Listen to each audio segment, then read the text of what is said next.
والصلاة والسلام على أشرف الأنبياء والمرسلين وعلى آله وأصحابه أجمعين ومن والاهم ومن تبعهم بإحسان إلى يوم الدين. أما بعد، فأعوذ بالله من الشيطان الرجيم. بسم الله الرحمن الرحيم. يا أيها الذين آمنوا كتب عليكم الصيام كما كتب على الذين من قبلكم لعلكم تتقون. وقال سبحانه وتعالى في شأن عظمة حبيبه ونبيه الكريم: إن الله وملائكته يصلون على النبي يا أيها الذين آمنوا صلوا عليه وسلموا تسليما. اللهم صل على سيدنا ونبينا وشفيعنا وحبيبنا ومولانا محمد وعلى آله وأصحابه أجمعين. صدق الله مولانا العظيم وبلغنا رسوله النبي الأمين الحنين الكريم، ونحن على ذلك لمن الشاهدين والشاكرين والحمد لله رب العالمين. حاضرین محترم، السلام علیکم ورحمۃ اللہ وبرکاتہ. قرآن مجید میں رب العالمین اپنے ان بندوں سے مخاطب ہو کر فرما رہے ہیں جو اللہ پر ایمان رکھتے ہیں، جو اللہ پر یقین رکھتے ہیں، جنہوں نے اللہ رب العزت کی وحدانیت کا اعلان فرما کر نبی کریم سیدنا محمد رسول اللہ صلی اللہ علیہ وآلہ وسلم کی رسالت کا اقرار کر کر اللہ سے اپنی وابستگی کا اظہار کر رہے ہیں، اپنی محبت کا اظہار کر رہے ہیں، اپنے تعلق کا اظہار کر رہے ہیں، ان بندوں سے مخاطب ہو کر فرما رہے ہیں کہ اے ایمان والو.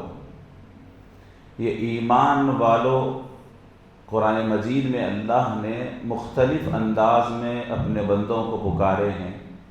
کہیں پر اے لوگوں کر کے پکارے، اور جب خاص کوئی چیز عطا کرنا ہے، کوئی خاص چیز دینا ہے، تو اس انداز میں پکارے یا ایھا الذین آمنو، اے ایمان والو.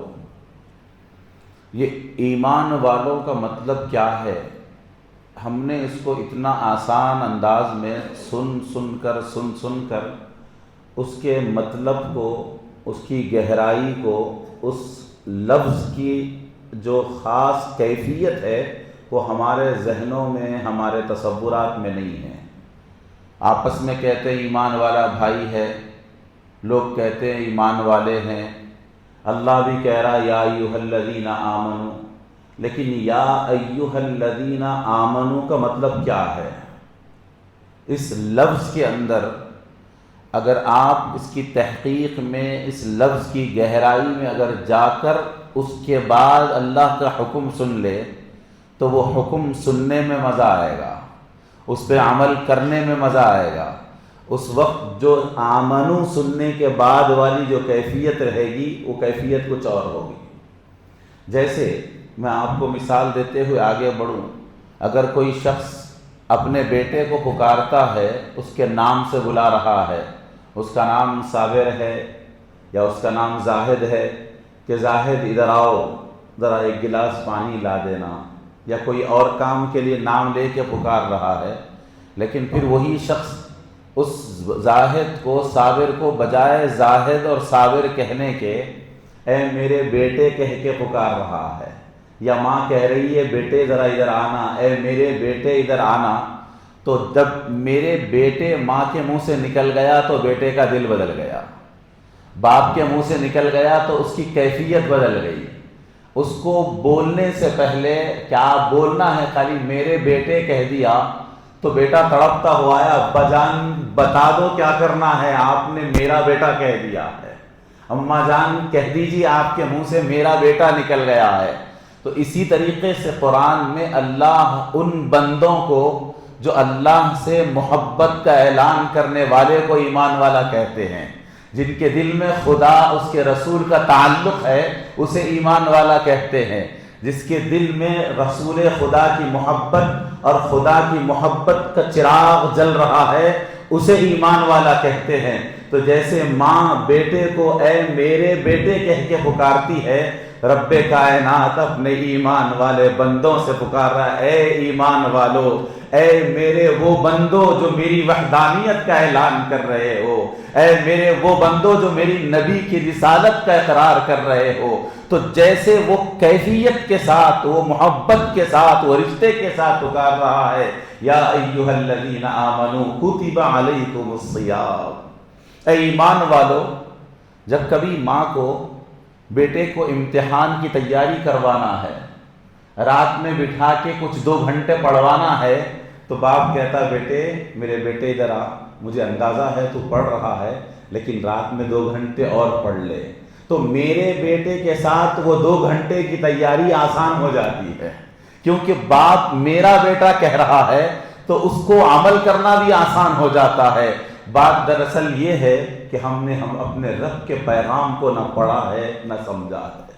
وہ قرآن 30 پاروں کی شکل میں اپنے کلام کو اپنے پاس بھیجایا, اپنا کلام بندوں تک بھیجایا. الف لام میم کے الف سے لے کے والناس کی سین تک کئی مرتبہ بڑے پیار سے, بڑی محبت سے, بڑی چاہتوں سے, بڑے لاڑ سے اپنے بندوں کو پکار رہا ہے.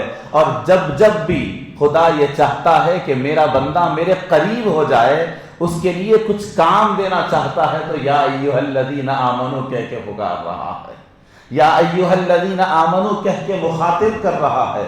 یہاں فرمایا اے میرے ایمان والے بندو, تم پر روزے فرض کیے گئے ہیں. اب اس آیت میں 3 باتیں اللہ فرماتا ہے. پہلی بات کہ اے ایمان والو تم پہ روزے فرض کیے گئے ہیں. دوسری بات فرمایا کما کتب علی الذین من قبلکم, روزے صرف تم پہ نہیں فرض کیے گئے ہیں, تم پہ پچھلی امتوں پہ بھی فرض کیے گئے تھے.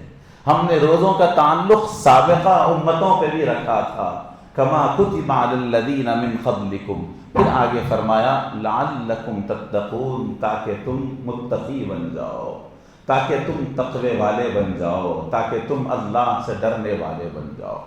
اب تقوی والا کسے کہتے ہیں؟ متقی کا مطلب کیا ہے؟ تاکہ تم متقی بن جاؤ. اور اللہ بندوں سے چاہتا یہی ہے کہ بندہ اس کیفیت میں رہے, تقوی والی کیفیت میں, اللہ سے ڈر والی کیفیت میں, اللہ سے محبت والی کیفیت میں. عزیزان گرامی, اس کی تفسیر آگے بڑھنے سے پہلے ایک بات اور عرض کرتے ہوئے آگے بڑھنا چاہتا ہوں.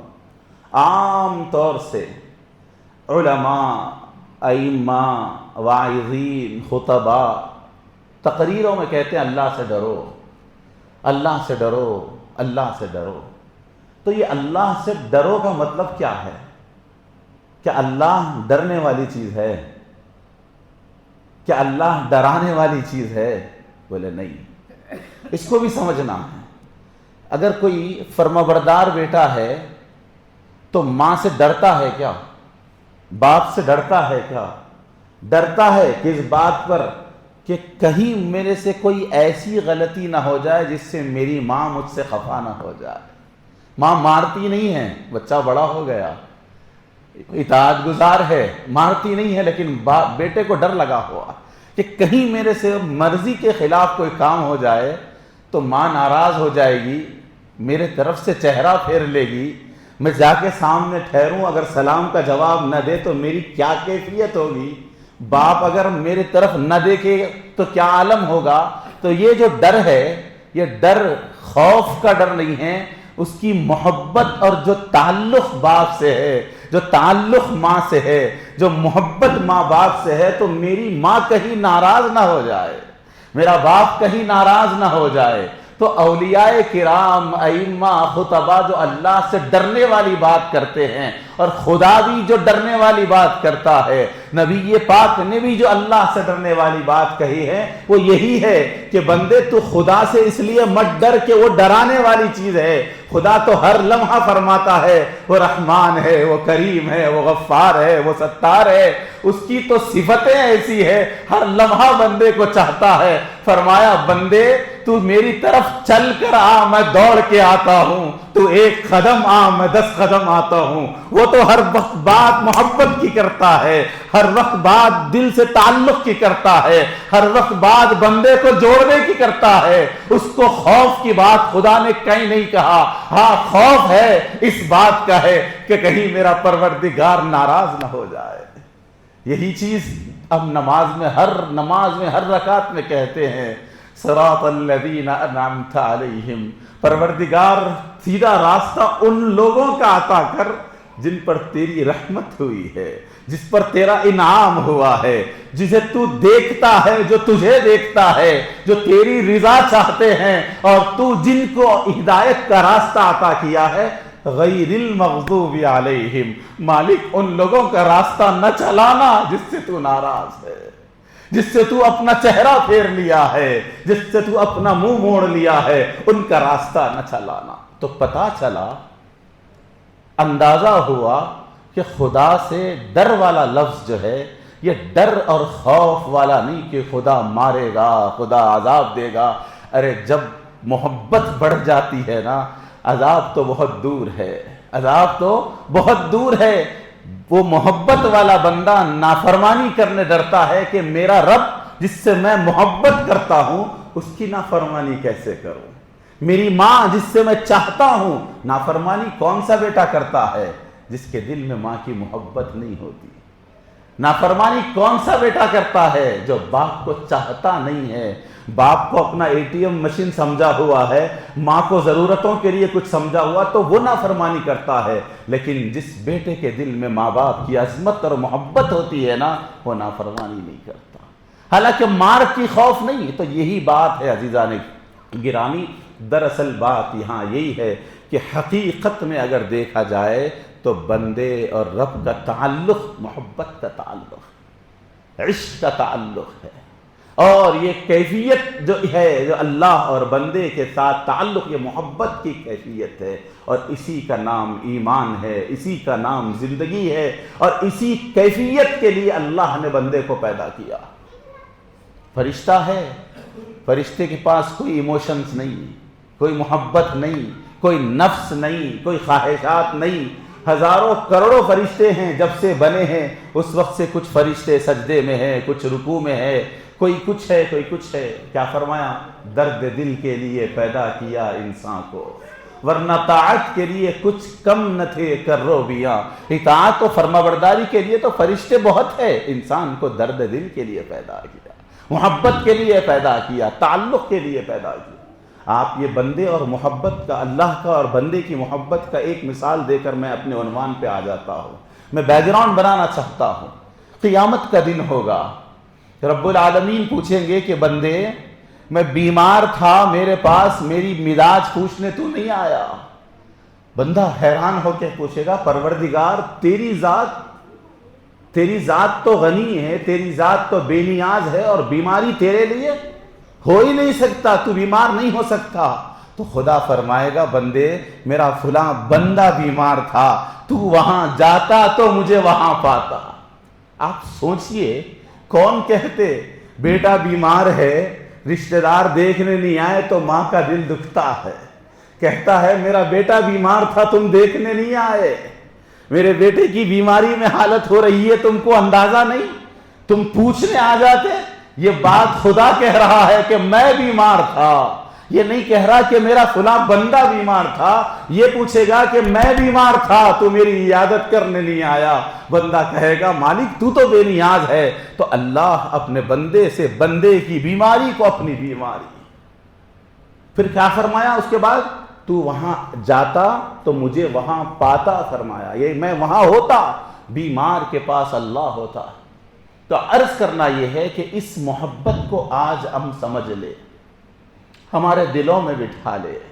تو یہ محبت کی کیفیت ہمارے بڑوں میں، ہمارے گھروں میں اگر آ جائے، یہ محبت کے جام ہے جو خدا سے محبت کے ہے، اور یہ ہم پی لیے ہماری اولاد میں منتقل ہو، ہماری اولاد میں چلے جائے، ان کے اندر داخل ہو جائے، تو دنیا کتنی ہی رنگ برنگی کیوں نہ ہو جائے، دنیا کتنی ہی اٹریکٹیو نہ ہو جائے، دنیا چاہے چار طریقوں سے اس کی طرف بلا لے، لیکن وہ پلٹے گا کدھر کہ ارے جو کچھ ہو، لیکن میرا رب اگر اس میں راضی ہے تو مجھے یہ کرنا ہے، میرا مالک اگر ناراض ہے تو مجھے یہ کام نہیں کرنا۔ عزیزان گرامی، نماز اس کی روح محبت، روزہ اس کی روح محبت، زکوٰۃ اس کی روح محبت، حج اس کی روح محبت، جتنے کائنات میں اعمال ہے ان تمام عمل کی جو روح ہے، جو اصل ہے، وہ محبت خدا ہے۔ آج نمازیں بہت سارے لوگ نمازیں پڑھتے ہیں، عادت کے اعتبار سے پڑھتے ہیں، عادت بن گئی 40 سال سے پڑھ رہے ہیں، لیکن ان کو سجدوں میں وہ ملا نہیں ہے جن کو سجدوں میں اللہ مل جاتا ہے، ان کو رکوع میں وہ نہیں مل رہا جن کو رکوع میں اللہ ملتا ہے۔ عادت سے نماز پڑھنا ایک ہے، محبت سے نماز پڑھنا ایک ہے۔ اور ہمارے آج زندگی کے اعمال اتنے یہ جو ہے کمی آنے کی یا اس کے اندر جو ہے اخلاص نہیں آنے کی وجہ یہ ہے کہ ہم نے عمل کی بنیاد محبت پہ نہیں رکھی ہے، اپنے کردار کی بنیاد محبت پہ نہیں رکھی ہے۔ اب یہ جو بات اللہ نے فرمایا کتب علیکم الصیام کما کتب علی الذین من قبلکم لعلکم تتقون، اے ایمان والو یہ روزے تم پہ اس لیے فرض کیے گئے تم تقوی والے بن جاؤ۔ اب تقوی والے کا کیا مطلب ہے؟ آپ کو اس آیت کو سمجھانے کے لیے ایک مثال دیتا ہوں۔ ہم میں اکثر لوگ ہمارے رشتہ داروں میں ہم دیکھے ہوں گے، یا رشتہ داروں میں نہیں ہیں تو آس پاس میں دیکھے ہوں گے، کہیں نہ کہیں ہم میں کا ہر ایک اس منظر کو دیکھا ہے۔ ہمارے پڑوس میں کوئی ایک کمیونٹی کی گیٹ پہ ایک واچ مین ہے، یا کوئی پارک کا ایک واچ مین ہے، یا کوئی بلڈنگ کا واچ مین ہے، مسلمان ہے، شراب پیتا ہے، نمازوں کو نہیں آتا، لیکن رمضان کا چاند نظر آ گیا، شراب چھوڑ دیا، نمازوں کو آنا شروع کر دیا، جیسے ہی صبح فجر سے پہلے سحرن ہوئی روزہ بند کر دیا۔ اب دن میں مئی کا مہینہ ہے، پیاس کی شدت ہے، بھوک لگ رہی ہے، جبکہ عام دنوں میں شراب بھی پیتا ہے، نماز بھی نہیں پڑھتا، منہ سے گالی بھی بکتا ہے، اور اس وقت جب بھوک کی شدت ہے، تنہائی میں ہے، کمرے میں کوئی دیکھنے والا نہیں، وہاں پانی کی گلاس بھی رکھی ہوئی ہے، کھانا بھی رکھا ہوا ہے، نہ باپ دیکھتا ہے، نہ بیٹا، نہ بیوی، نہ رشتہ دار، لیکن ایک دانہ حلق سے نیچے نہیں اتارتا، ایک قطرہ نیچے نہیں اتارتا۔ اس سے پوچھو جا کر، ارے کل تو شراب پی رہا تھا جبکہ خدا دیکھ رہا ہے، تجھے اس بات کا یقین نہیں تھا یا اندازہ نہیں تھا، لیکن تو شراب پی رہا تھا۔ 5 وقتہ تیرے کانوں میں آواز آ رہی تھی، حی علی الصلاۃ حی علی الفلاح، تو مسجد کو نہیں آ رہا تھا، لیکن آج کیا بات ہو گئی، حلق سوکھ رہا ہے، پیٹ میں بھوک لگ رہی ہے، پانی بھی موجود ہے، کھانا بھی موجود ہے، دیکھنے والا موجود نہیں ہے، تو وہ اپنی زبان حال سے کہے گا تو دیکھتا نہیں ہے کہ فجر سے پہلے میں نے اپنے رب سے وعدہ کیا ہے، مالک آج روزہ رہوں گا۔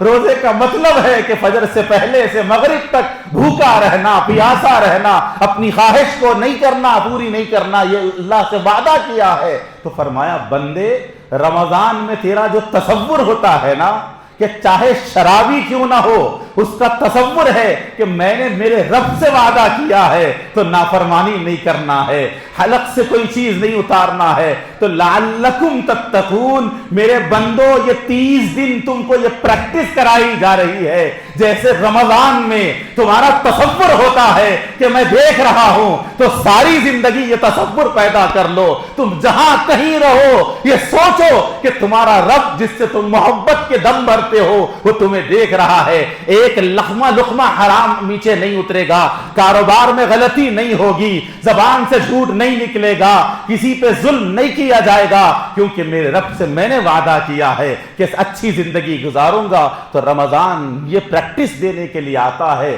کہ انسان کو تصور خدا دیتا ہے۔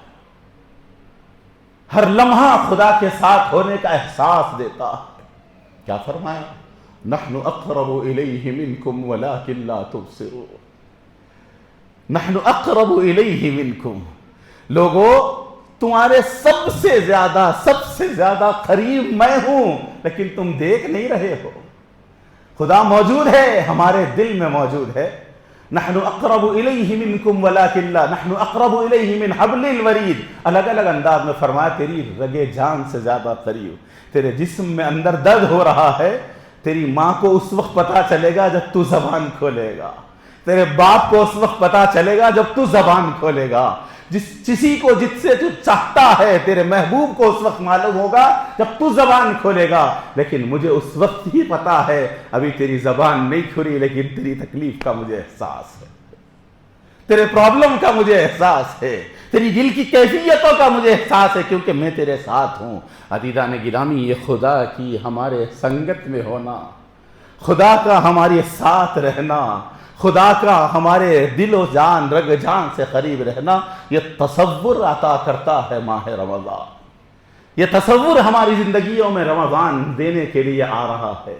اب یہ ہے، بہت سارے لوگ ہیں، کوئی ایسی چیز ہے سامنے رکھی ہوئی ہوتی ہے، اگر آپ دیکھنا نہیں چاہتے تو نظر نہیں آتی۔ تو خدا بھی ہے، کب نظر آئے گا؟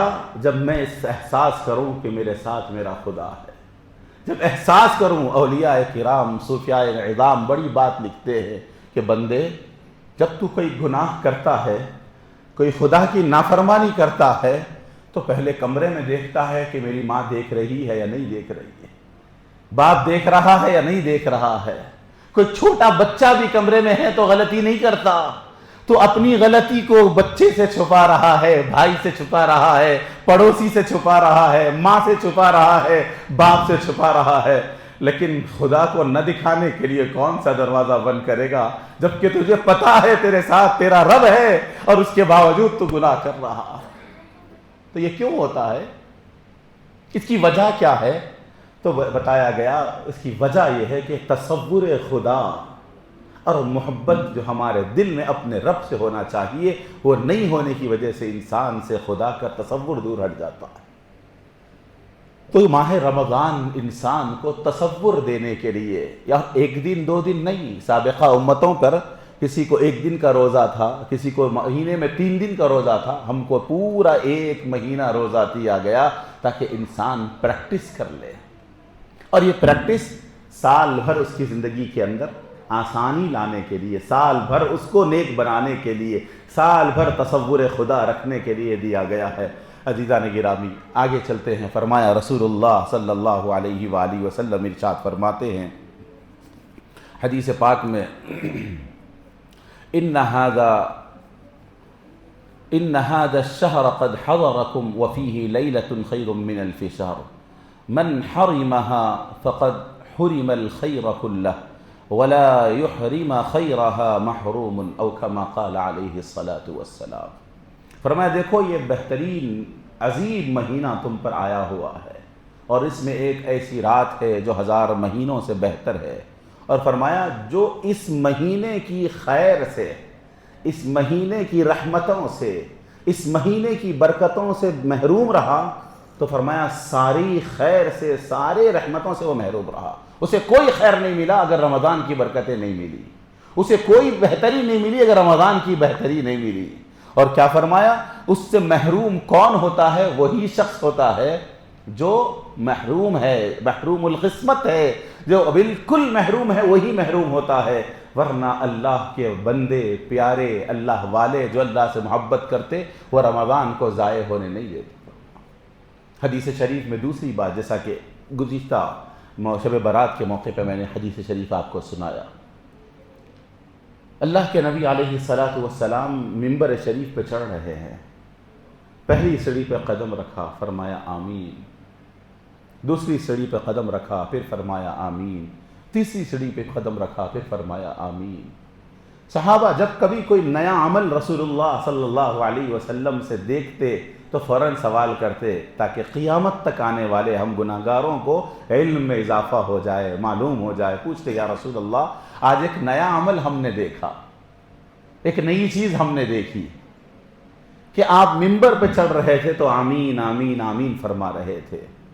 تو حضور نبی رحمت صلی اللہ علیہ وسلم ارشاد فرماتے ہیں کہ جب میں پہلی مرتبہ پہلی سیڑھی پہ قدم رکھا تو جبرائیل بد دعا کر رہے تھے.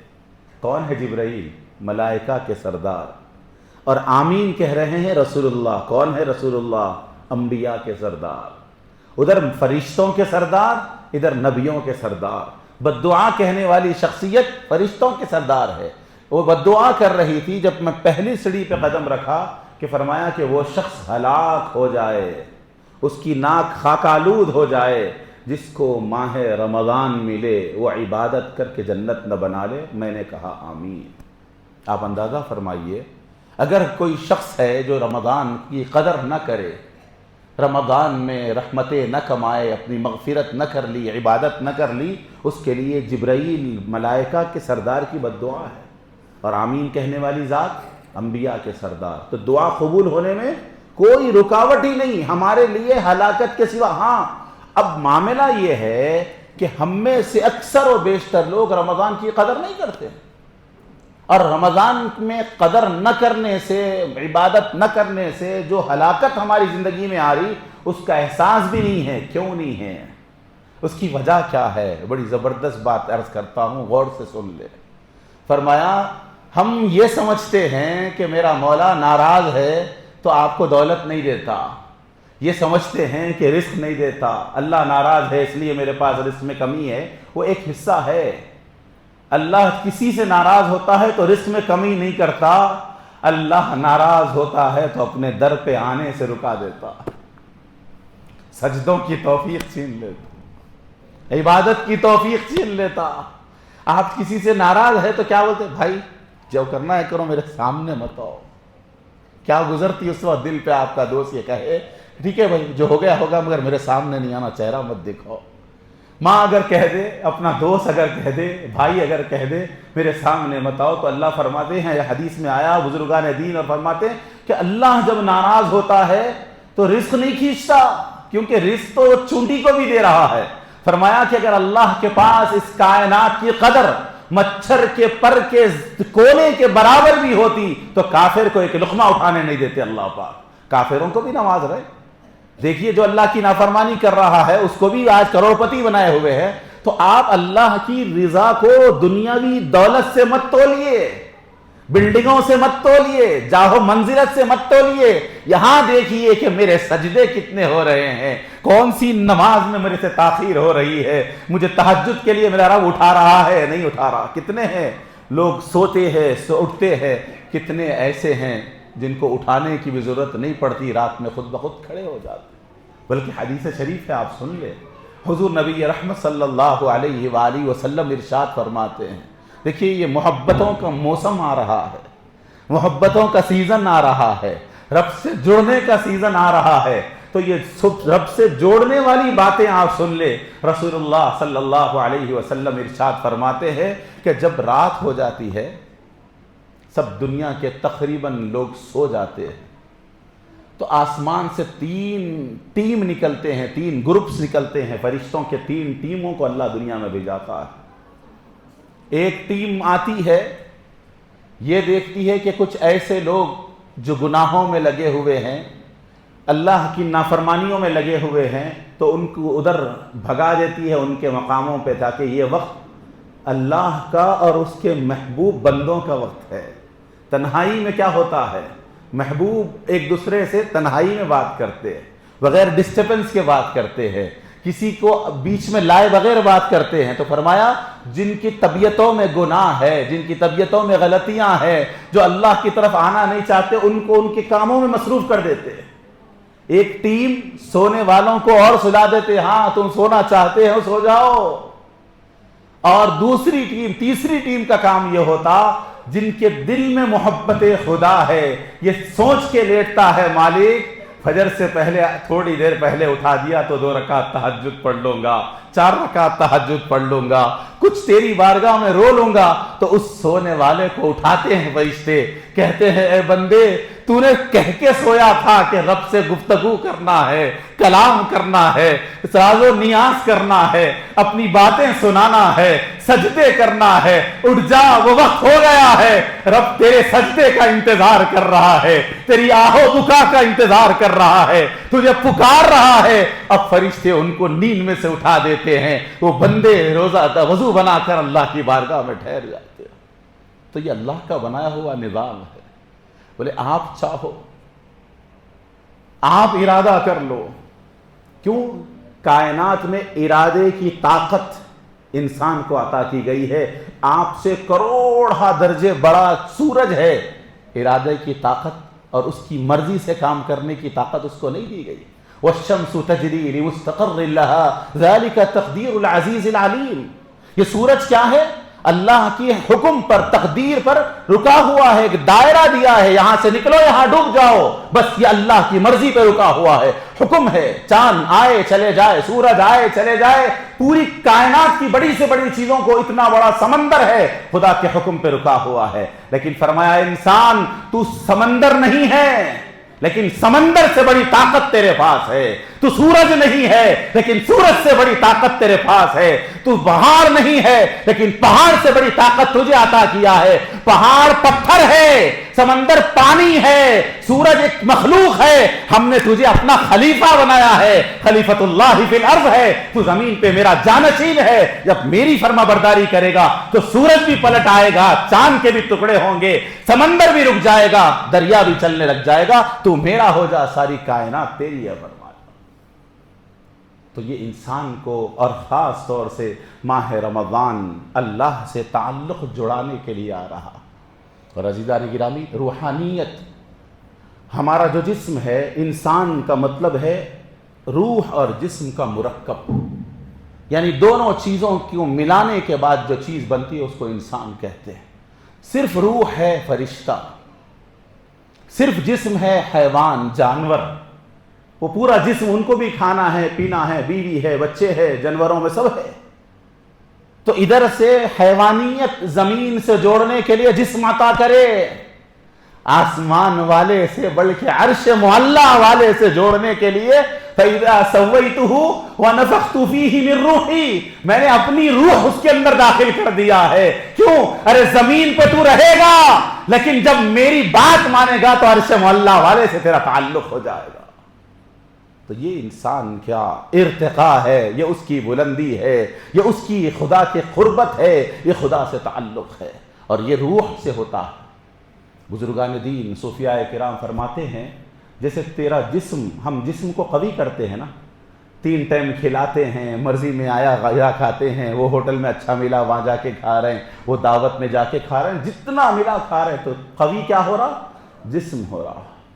تو جسم قوی ہوا تو روح کمزور ہو گئی۔ اولیاء اللہ روح کو قوی کرتے تھے، روح کو غذا دیتے تھے، اس کو جسم کو کم کرتے تھے، تو جدھر روح ہے جسم ادھر چلا، اور جدھر جسم قوی ہو گیا تو جدھر جسم ہے ادھر روح چلی۔ ہم جسم کو قوی کرتے، روح کو گناہوں میں، غلطیوں میں، نافرمانیوں میں۔ کیوں؟ کہ جسم جب قوی ہو رہا ہے تو ہم اسفل سافلین، نیچے والے طبقے اور حیوانات میں ہمارا شمار ہو رہا ہے۔ اور جب روحانیت قوی ہو رہی ہے تو پھر ملکوتیت آ رہی ہے، سب ملائکہ کے صفات آ رہے ہیں، رب العالمین روح اپنی روح میں سے پھونک کے بندے کی ارتقاء عطا کر رہا ہے۔ وہ ہے ماہ رمضان کی آمد، اور رمضان اس لیے دیا گیا ہے تاکہ ہم اپنی روح کو قوی کریں۔ کیا فرمایا رسول اللہ صلی اللہ علیہ وآلہ وسلم نے؟ ارشاد فرمایا اعطیت امتی 5 خصال فی رمضان لم تعطیہن امت قبلہم، فرمایا کہ 5 خاص چیزیں میری امت کو رمضان میں عطا کی گئی ہے، اس سے پہلے کسی اور امت کو یہ اللہ نے نہیں عطا کیا، کسی کو نہیں عطا کیا۔ بولے فرمایا پہلی کیا چیز ہے؟ تو فرمایا خلوف فم الصائم اطیب عند اللہ من ریح المسک۔ سبحان اللہ، آپ اندازہ کریے کتنی بڑی بات ہے۔ جب سے میں یہی عرض کر رہا ہوں کہ بندے کو خدا کتنا چاہتا ہے، کتنی ہی محبت کرنے والی ماں ہو یا باپ ہو یا کوئی شخص ہو، اگر ہم بات کریں ہمارے منہ سے بو آئی تو باپ بھی کہتا ہے بیٹے منہ صاف کر کے آؤ، تم نے دانت نہیں مانجا۔ یہاں فرما رہے ہیں جب روزے دار روزہ رہتا ہے، دن تمام اس کے پیٹ میں کھانا نہ جانے سے، معدے کی خالی رہنے سے اس کی منہ سے جو بو آتی ہے، اللہ کے پاس وہ بو مشک سے زیادہ اطیب ہے، پسندیدہ ہے۔ فرمایا اللہ اس بو کو، مشک کی خوشبو ہم عطر لگاتے ہیں مشک کا، اس سے زیادہ، مسک سے زیادہ اللہ کے پاس پسندیدہ۔ کیوں؟ فرمایا کہ میری مرضی سے، میرے حکم سے صبح سے شام تک تو بھوکا ہے، اور وہ بھوک کی وجہ سے تیرے منہ سے بو آ رہی ہے۔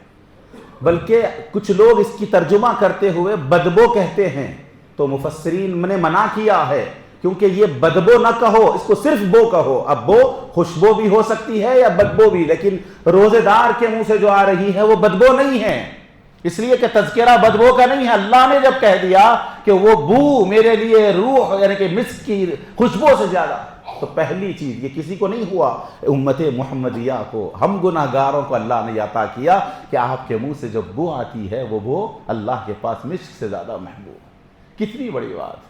ہم کتنی چاہنے والے ہو، بو سن کے ہٹا دیتے ہیں، اپنا چہرہ پھیر لیتے ہیں۔ بہت برداشت ہوا تو ایک وقت برداشت کریں گے، 2 وقت میں تو تھوڑا پیچھے ہٹ جائیں گے، لیکن اللہ فرماتا ہے میں تو اس کو پسند کر رہا ہوں۔ اس کے بعد دوسرا فرمایا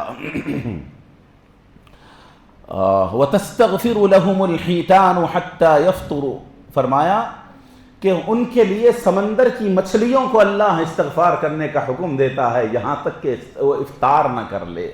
صبح سحر کیا، افطار تک سمندر کی مچھلیاں استغفار کر رہی ہے آپ کے لیے۔ اللہ پوروں کو ہمارے کام پہ لگا دیا کہ اے مخلوق، اعلان ہو گیا، دیکھو یہ میرے بندے ہیں، یہ زمین پہ ہیں لیکن ان کا ایک تعلق روحانی ہے، عرش والا سے ہے، یہ میری مرضی کی خاطر بھوکے ہیں، میرے حکم پہ آج بھوکے ہیں، تو تم سب ان کی معافی کا جو ہے استغفار کرتے رہو، سب دعا کرتے رہو جب تک کہ افطار نہ کرے، یہاں تک کہ سمندر کی مچھلیاں بھی استغفار کر رہی ہے۔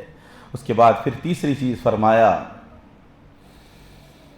وَيُزَيِّنُ اللَّهُ عَزَّ وَجَلَّ كُلَّ يَوْمٍ جَنَّةٌ ثُمَّ يَقُولُ يُوهِكُ عِبَادِيَ الصَّالِحُونَ أَن يُلْقُوا عَنْهُمْ الْمَؤُونَةَ وَيَصِيرُ إِلَيْكَ۔ اللہ اکبر، سبحان اللہ۔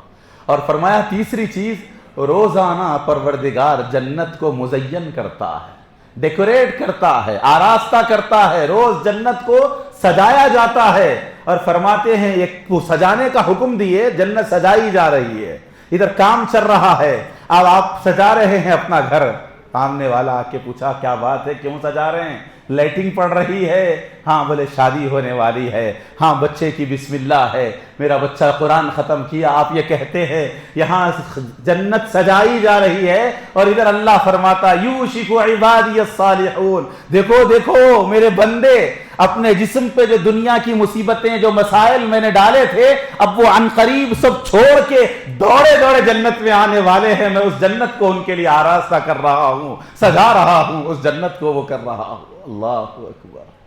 ہم کدھر ٹانڈور کے ایک کونے کی ایک چھوٹی سی مسجد میں سجدہ کر رہے ہیں، ہم گناہگاروں کا ذکر عرش اللہ پر، جنت سجائی جا رہی ہے، ہمارے لیے وہ لکھا جا رہا ہے۔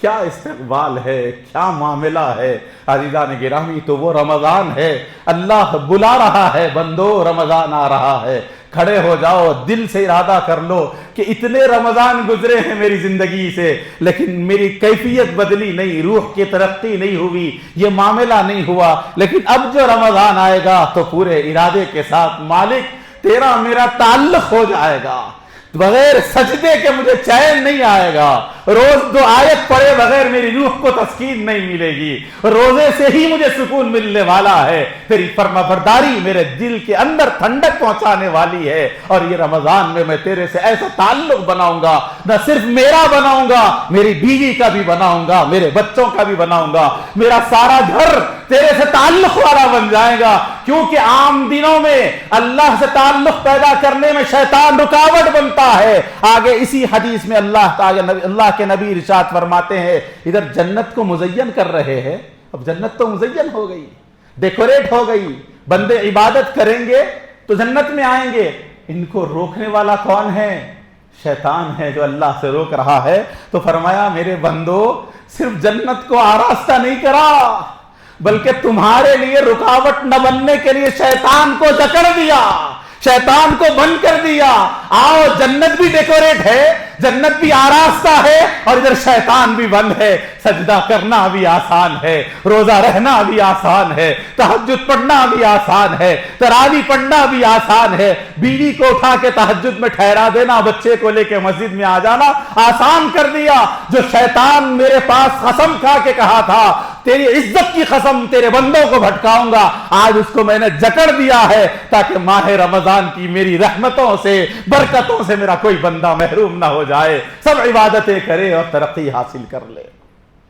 تو پانچویں چیز فرمایا وَتُصَدَّفِ فِيهِ مَرَدَةُ الشَّيَاطِينِ، تمام شیاطین کو بند کر دیا جاتا ہے۔ اس کے بعد فَلَا يَخْلُصُ فِيهِ إِلَّا ما كانوا يخلصون الیہ فی غیرہ ویغفر لهم فی آخر اللیل، فرمایا ادھر شیطان کو بند کر دیا گیا۔ اس کے بعد آگے فرمایا ویغفر لهم فی آخر اللیل، تمام لوگوں کے تمام گناہوں کو رمضان کی آخری شب اللہ معاف فرما دیتا۔ تو صحابہ پوچھے یا رسول اللہ وہ آخری شب کیا شب قدر ہے؟ تو فرمایا نہیں، وہ تو الگ رات ہے، اس کا معاملہ تو الگ ہے۔ یہ آخری رات جو چاند نظر آتا ہے، عید کی رات ہوتی ہے۔ فرمایا کیا فرما رہے ہیں رسول اللہ صلی اللہ علیہ وسلم؟ ارشاد فرماتے ہیں قیل یا رسول اللہ اہی لیلۃ القدر؟ قال لا ولكن العامل انما يوفى اجره اذا قضى عمله، نہیں شب قدر نہیں ہے وہ، بلکہ مزدور جب کام کرتا ہے تو اس کا کام کمپلیٹ ہونے کے بعد اس کو اجر دیا جاتا ہے۔ میرے بندے ایک مہینے کے روزے رہے، اب عید کی جب رات آئے گی تو اس دن اس کا اجر دیا جائے گا اور ساروں کی مغفرت کر دی جائے گی۔ ہم میں سے کتنے ہیں، ہمارا گناہوں کا کیا معاملہ ہے، رجسٹر کتنا بھرا ہوا ہے، ہم کو اندازہ نہیں۔ اللہ اعلان کر رہا بندے یہ کام کر لے، آخری شب میری طرف سے مغفرت کے فیصلے، مغفرت کا اعلان ہے۔ عزیزان گرامی، بہرحال بہت سارے احادیث ہے، بہت ساری چیزیں ہیں۔ ایک جمعہ اور ہے رمضان سے پہلے، میں اس میں عرض کروں گا، وقت کم ہے، جماعت کا وقت بھی قریب ہے۔ میں صرف یہ عرض کرنا چاہتا ہوں کہ اگر آپ کوئی ہمارے پاس کوئی بڑی چیز ملنے والی ہے یا گورنمنٹ کی طرف سے کوئی اناؤنس ہو رہا کوئی اسکیم، تو ہم کیا کرتے؟ تیاری کرتے ہیں، پلان کرتے ہیں، کہیں جانا ہے تو ماہ رمضان کو گزارنے کی پلاننگ کریں۔ آپ ارادہ نہیں کریں گے، آپ کے پاس پلاننگ نہیں رہے گی، تو گزشتہ اگر میں آج 44 سال کا ہوں تو میری زندگی میں 44 رمضان آئے گزر گئے، میرے پاس پلان نہیں تھا، میرے پاس کوئی ارادہ نہیں تھا، تو رمضان کیسے آئے، کیسے گزرے، کیا ہوا، اس کا کوئی اندازہ نہیں۔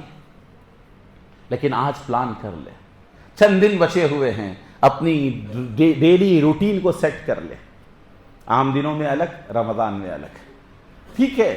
کتنا بھی بڑا بزنس ہوگا، ایک مہینہ اس کے اندر اگر میں پورا دن کام کرتا تھا، آدھا دن کام کروں گا تو کوئی پرابلم نہیں، اس میں ایسا کروں گا تو کوئی پرابلم نہیں ہے۔ ہم جب کوشش کریں گے، آپ خود دیکھیے اخبار میں اعلان آیا گورنمنٹ کی طرف سے کہ جتنے ٹیچرز ہیں ان کو اتنے بجے چھوڑ دو، کیونکہ وہ لوگ روزہ رہتے ہیں مسلمان ٹیچرز۔